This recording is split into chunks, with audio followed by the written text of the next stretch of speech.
to cross the line. UAE Team Emirates had high hopes of winning their home race with this man, but that's going to be a very tall order now.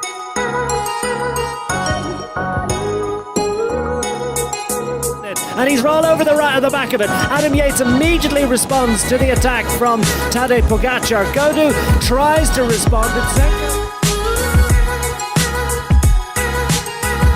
Oh yeah, it was amazing. I started quite early, but yeah, we went really fast into the corner, so I lost a bit speed and Lutsenko passed me on the left, but then we took the corner left together. And it was full sprint to the finish, and yeah, I threw the bike on the line just to catch 5 centimeters, and yeah, I'm really happy. But my dream, of course, is to win Tour de France. Okay, so what happened to Egan Bernal here? He lost contact. He lost about 7 minutes approximately on the Grand Colombier, which was, you know, that's the name for Egan. You know, the Egan ran out of carbs yesterday. Clearly running out of sugar. Lost 7 minutes. He lost 7 minutes. So let's have a look at more into that, into the metabolic side of that. Let's just look at the data first of all. We have 43 minutes. So that's a very fast time, but still not as fast as they could have gone up there. Tadej and Primoz accelerated in the last bit, which means if you can accelerate on the climb, you know that you're probably doing like 7 out of 10, 6 out of 10, 8 out of 10 maybe. You're definitely not going 10 out of 10. If you can accelerate, if you can spike the power at the end, you are cruising. All right, if you can sprint at the end of a marathon or end of a 10K, you're sandbagging the whole way. So they could have gone way faster. Tadej could have gone faster. Richie Porte on the limit. You know, but yeah, definitely the two Slovenians, Pogacar and Primo, could have definitely gone faster up the climb. Richie Porte did a fantastic ride. Again, as I mentioned in the video yesterday, he deserves a lighter weight bike. He's been slowed down by the disc brakes. He doesn't need that. Yes, of course, the Domestique on the rim brake beat the GC rider from Trek. So Trek really need to pull the finger out and give the bikes, the light bikes, to the light riders. Wout van Aert here in the 51 minutes. So I think that was around the time Egan pulled in, correct me if I'm wrong. So we're talking 7, almost 8 minutes there, Pierre roll on. So around that time. That's the sort of time I could do. I could do around maybe a 52 on a good day on that climb with fresh legs. But yeah, that's insane speeds up there. But very, very smart speeds. Very smart speeds, all right? If you're the strongest rider, you don't attack at the bottom of the climb, all right? You don't give, you just, you know, you make it fair, yeah? And so just get the win, get the time bonuses, don't be greedy, all right? Don't be greedy. If you're greedy, you're going to raise a lot of questions, so just play it smart out there, kids. Also, so what happened to Egan? Just clearly not enough carbohydrate, not enough carbs. But it's not enough carbs.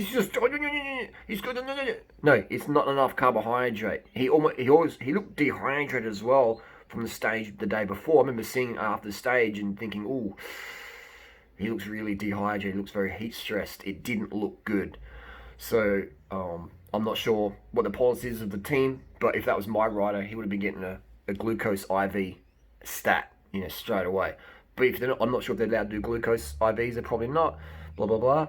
But that's what they need for their health. You know, they need an IV bag, definitely. So he looked just very deplete after the stage, which means he didn't drink and eat enough on the stage. It can be very tough, you know, because you drop a bottle. You just drop one bottle. That can be end of your Tour de France. As a GC, that literally one bottle can be end of your Tour de France. You know, maybe you got a bit of a gut upset.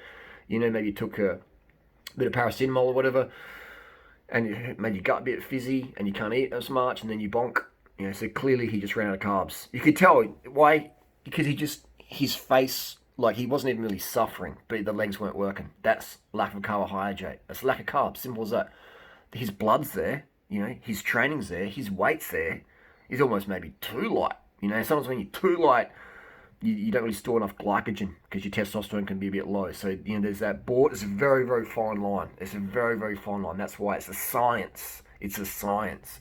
But 100% that was the reason he ran out of power, because he ran out of carbohydrate on that last climb. He lost 7 minutes. A skinny Colombian Tour de France winner losing 7 minutes on the last climb.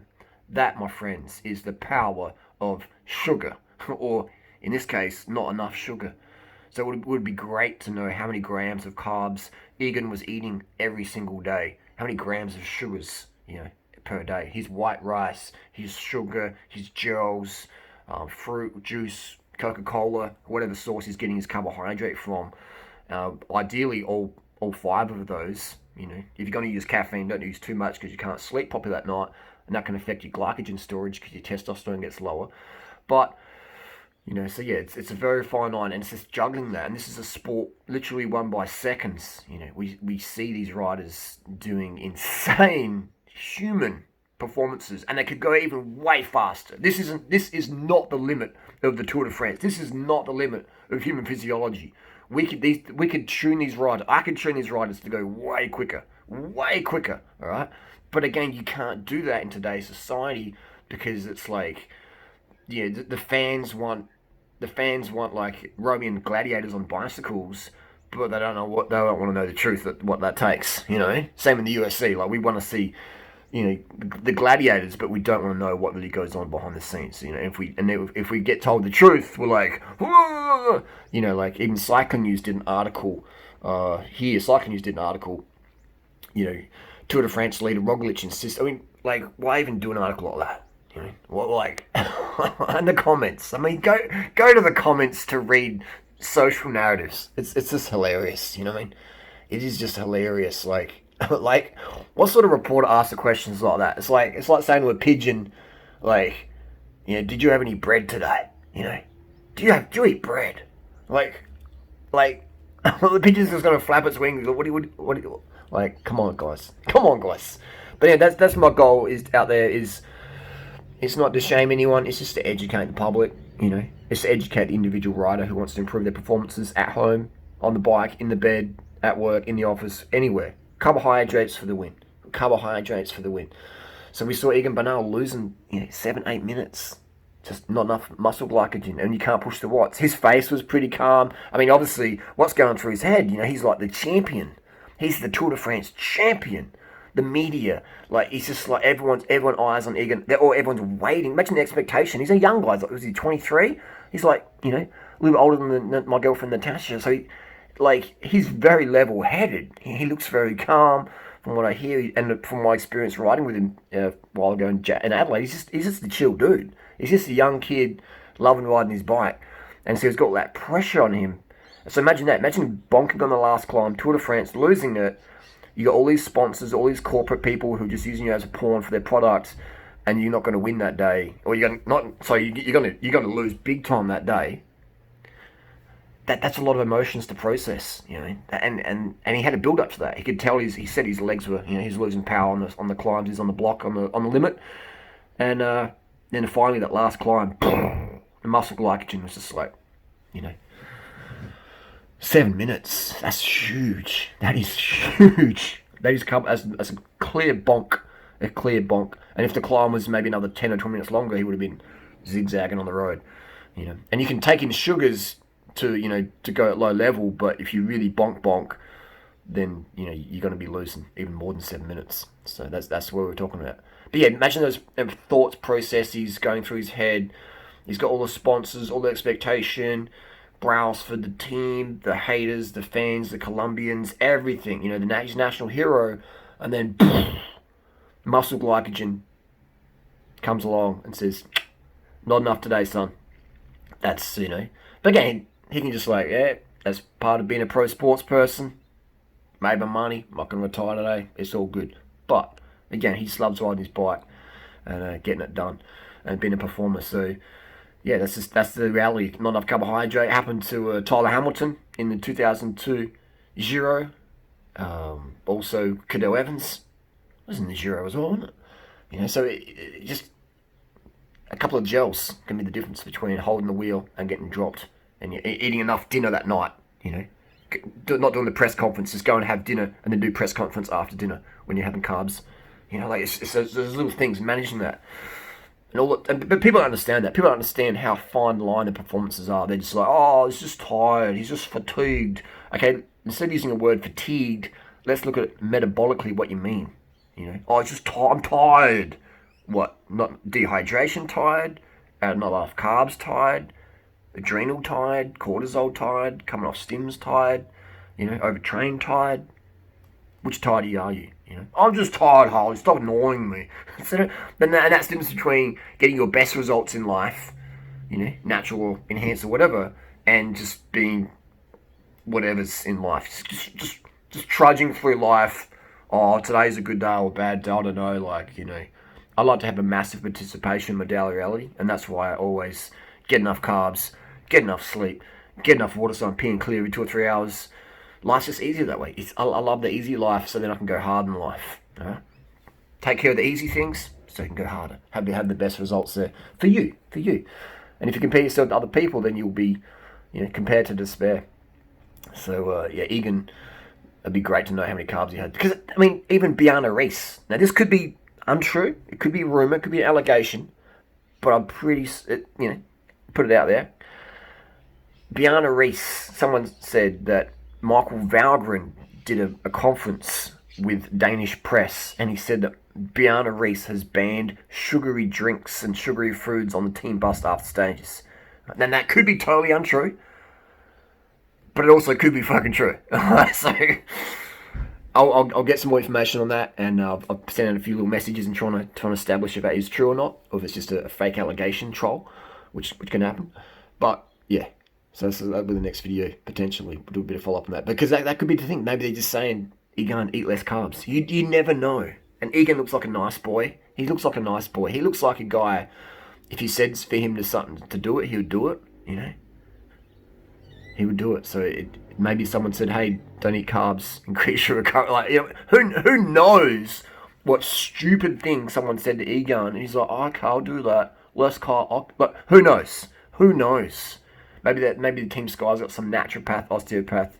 You don't need a carbohydrates. It's all about protein recovery. I've never ridden my bicycle up a mountain at speed myself, but I went to university, and the trend on Amazon is the ketogenic diet, so we're going to go with that.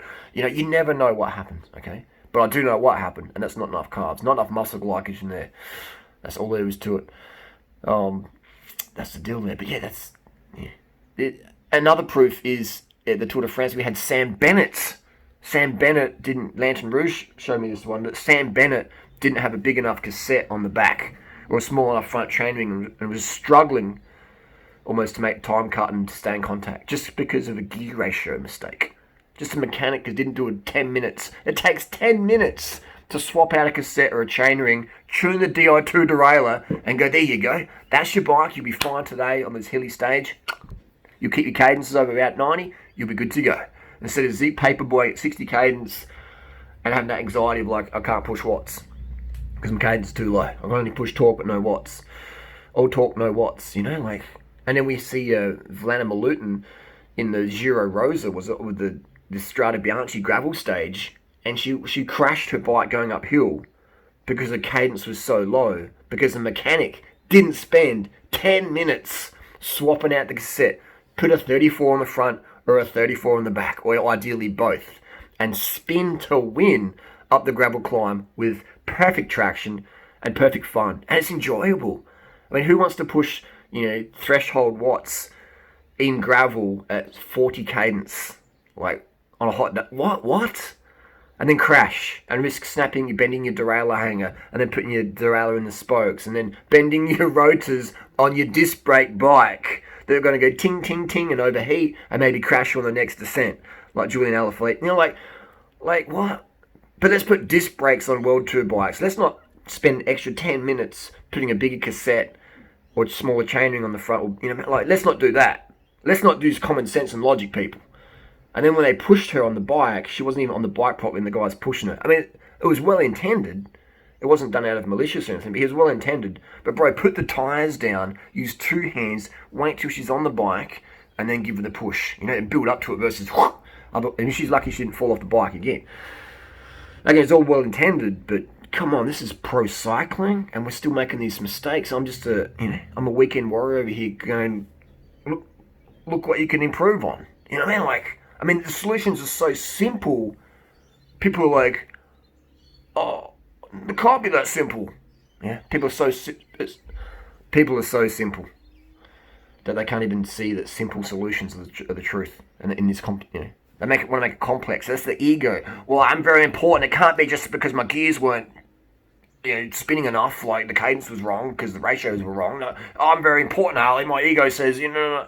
That's the reality. No. I don't have it wasn't enough carbs. It was like, I need to go see my freaking osteopath and sociopath and homeopath and, psychopath. Like, it's crazy. That's the reality. The solutions are often so simple. People are shocked at the answer and the egos just cannot handle it. I'm saying that for most of the commenters on cycling tips and cycling news. People out there just can't handle the truth. Anyway, that's the deal. That's the stage. Primož Roglic and the Slovenian brother, Tadej Pogacar. Poggy.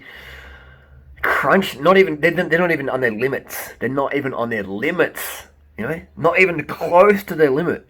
We need like an e-bike pacer, like a robo rider to jump on an e-bike and have that, just have that. Whoever can stay on the wheel of the robo rider can win. But that's definitely, not even going full gas. Not even going full gas up the climbs.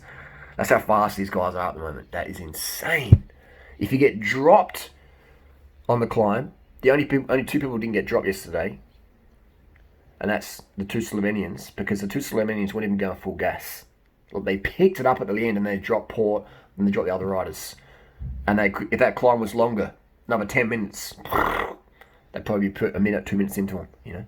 If they attacked at the bottom, that would be really good entertainment. But again, you can't do that. You cannot attack at the bottom of a climb and ride away from people and expect to have the media, not to try and witch hunt you. Okay, so you got to do it. You got to do it smart. Right? You got to do it smart.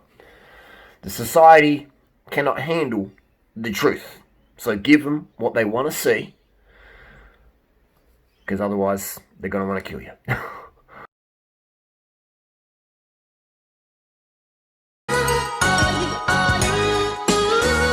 Across the line. UAE Team Emirates had high hopes of winning their home race with this man, but that's going to be a very tall order now.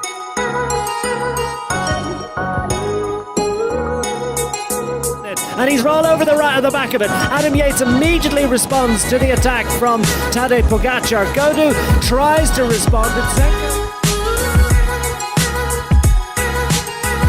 Oh yeah, it was amazing. I started quite early, but we went really fast into the corner, so I lost a bit speed and Lutsenko passed me on the left, but then we took the corner left together and it was full sprint to the finish, and I threw the bike on the line just to catch 5 centimeters, and I'm really happy.